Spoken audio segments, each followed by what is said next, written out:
Более 100 участников спартакиады соревновались в стрельбе по мишеням из пневматической винтовки, участвовали в гонках на охотничьих лыжах, шахматах и шашечных турнирах, играли в волейбол.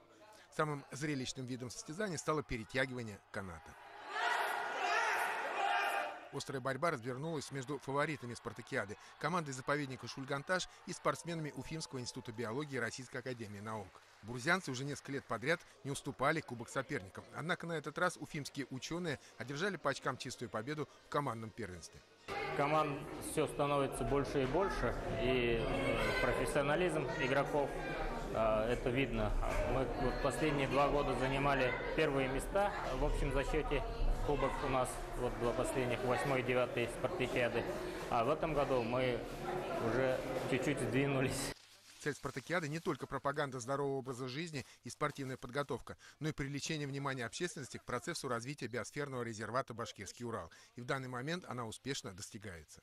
Вот это неформальное общение здесь, когда инспектора этих ОПТ, руководители, ученые, чиновники, общаются вот в такой неформальной обстановке. Это помогает, так сказать, сплочению, так сказать, понимать друг друга лучше. Вот, потому что биорезерват — это не просто сохранение какой-то, уникальной природы, но это и развитие, социальное развитие в первую очередь.